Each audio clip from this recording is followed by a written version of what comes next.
Today, on Pat's Car Garage, there is only 7 billion tons of snow outside, and that's okay, because we're not outside, we are inside. And today, it is part 3. Roll the intro. Weld that, I have a welder, so why not just vzzt. Piece of junk.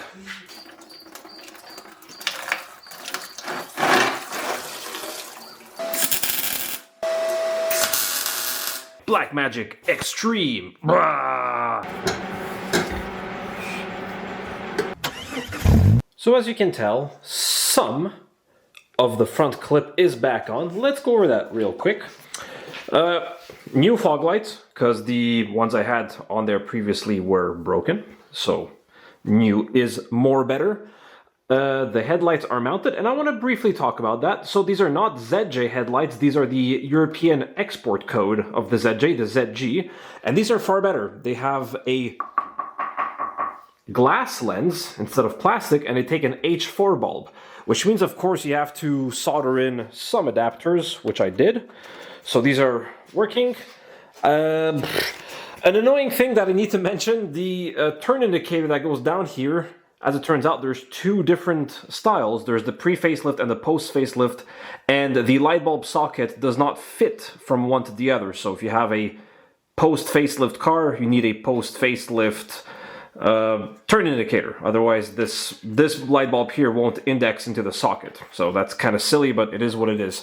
On the side here, these seals are impossible to find. However, you'll notice that there is a seal here because it's not a seal. It's actually vacuum hose that I've cut and applied to the side of the header panel. So if your seal is also damaged, this is a totally legit way of fixing the seal. This part here doesn't stay on, but I'm hoping with the pressure of the side marker light, it's going to stay on. So we'll see how that works out. I also wired in or added wiring for auxiliary lights. So these are Deutsch connectors. They're not wired to the fuse box yet. I just have the wire sticking out here, but I wanted to get it done while this whole area was disassembled. And I reused a ground for the lights back there, which a couple other things ground on, so good location for a ground. And yeah, now we can continue. We begin by putting all the front lights back on. Thought I would mention doing it, just in case you thought this was done by magic, but alas, someone has to do the boring stuff too, and that someone is me. I did spray all the plastic lights with headlight UV protection, which prevents the sun from fading the plastics. These coatings need to be reapplied once a year, so just make it a maintenance habit and you'll never have to worry about yellow lights again. Now we'll make some brackets for the spotlights. The brackets are just some random angle brackets I found laying in the garage. I will weld a nut to them to screw the spotlights into. I really want to mention how useful the riv nut tool is. If you don't know what that is, it's these pre-threaded cylinders that get riveted into sheet metal and allow you to bolt stuff to. It's an incredibly simple concept and works so well for modifying cars.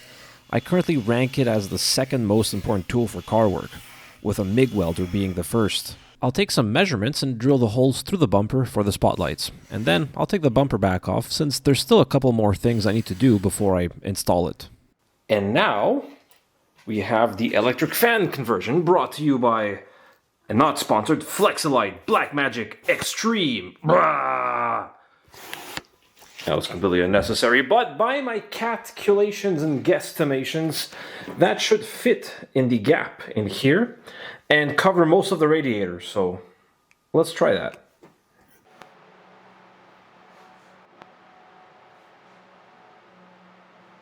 Alright, great news, that did work.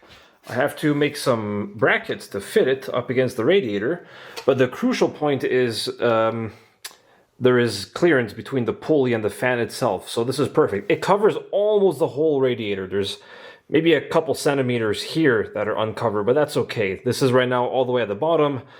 These little brackets here that hold the old fan shroud in place, those get in the way to get it in and out, so I will be cutting these off. And the kit does come with brackets, and you can see that there's little nutserts here. I'm just going to make some brackets that hold this to the radiator support. So I'm going to Off camera, I'm going to pull the radiator support off. I'm going to drill some holes into the radiator support, put some riv nuts, and make some brackets that connect this whole thing together. And then that should be good. Okay, the fan shroud conversion bracketry situation is mostly handled. So I have two brackets up here holding the fan shroud to the radiator. I can't still trim these brackets yet. They're still a little bit loose, so they still need to be tightened down and everything, but that is how it looks on top. On the bottom, we have quite a similar situation. Let's scooch the camera under here. Hopefully that's visible. Let me just shut them though. Okay, yeah, so basically the fan shroud goes all the way to the bottom of the radiator, and I've got these two brackets here and here to hold the fan shroud to the radiator support. I still have to trim these brackets. As you can see, they still are a little bit too long, and you have to cut the flat part of the radiator support off. So there is like a protrusion here. As you can tell, I hit it with a grinder and ground it down where the brackets were, but otherwise it wasn't too difficult. It's just figure about a day's worth of fabrication to get this installed properly. I think it squeeze up from under here. Oh boy. Real gymnastics going on. Alright, it's time to eat supper. What they don't tell you about fabrication is that you will have to install and uninstall a part 20 times before everything fits the way it should and it can be left in. That was certainly true of the fan shroud, and it certainly is true of these factory tow hooks I'm trying to install. The mounting hardware for these always rusts out, so you have to replace all the bolts at the very least. The two front bolts that hold the tow hooks to the radiator support come welded to a bracket from the factory. And now the other thing they don't tell you about fabrication is sometimes the factory gets it wrong, and trying to replicate their design is a pointless waste of time. That was the case for the front bolts. I welded some bolts to a bracket, replicating the factory design, only to discover that it's impossible to install this bracket if the AC condenser is in the car. Now, there's no way I'm going to pull the AC condenser out just to install the tow hooks, so I will do what I should have done from the very beginning, and just bolt the tow hooks directly to the radiator support. Much easier that way. Getting the side plate that bolts the tow hooks to the frame is also an Olympic sport, until you realize there's two additional holes other than the bolt holes, which if you slide a drill bit through, act like dowel pins which hold everything lined up until you bolt it down. Neat trick. Once you know how it works, they are much easier to install. It's now time to install the front bumper and leave it installed. I put new bumper clips all around to hold the bumper. You can't buy these clips from Mopar anymore, so you need to settle for lower quality alternatives instead. They aren't reusable because they are too brittle, but the good news is you get them really cheap and you get a bag of 100 clips, so it doesn't really matter that they're not reusable. Finally, install the grill, mount the spotlights, and give them a crude alignment, which I can fine-tune later on. We interrupt this regularly scheduled programming because I've got a surprise. We have a big box to open together. There you go. Ha! The exhaust system for the Jeep has finally arrived.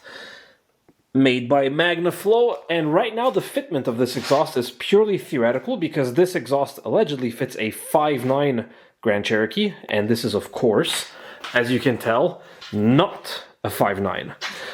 But in theory, the catback section of the exhaust is the same as on the 4.0, and of course, up to the catalytic converter, it should be placed similarly, so in theory it should work, but let's open this up first, and then we're going to start fitting it underneath and making sure that it goes together as expected. The exhaust, let me get the part number for this exhaust. I think there it is, yeah. Magnaflow 15858. So 2.5 inch manual bent tubing, and also there is a catalytic converter in there. It's not part of this kit, but I did also order a catalytic converter because this Jeep didn't have one, so I'm gonna add that as well. One catalytic converter.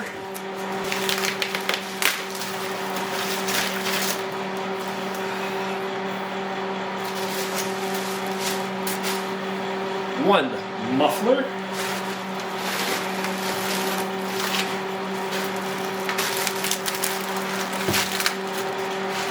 And the tailpipe, which looks really good. Installation was pretty easy. It takes about an hour to complete, maybe an hour and a half if you count repositioning and tightening the clamps down after you run it the first time to fix any leaks. You do need to jack the car up to droop the rear suspension down all the way, which gives you room to maneuver the tailpipe past the track bar. You also need to slide the different pieces in and out until the pipe has clearance everywhere and doesn't come too close to anything.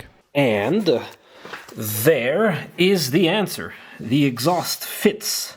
Now, of course, we have to find out how it sounds, and I don't know. I haven't started yet, so just grab the key, walk over to the other side. Only my garage door opener too. Alright, moment of truth. Don't mind the steering wheel, which has seen better days. Open up the garage door. Alright, let's see what that sounds like.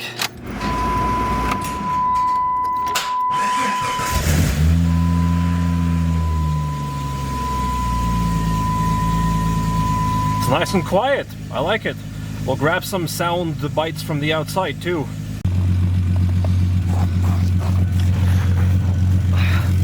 Looks like I got a little leak right there. Gotta fix that. Oh, and one there too. Alright, gotta tighten those up.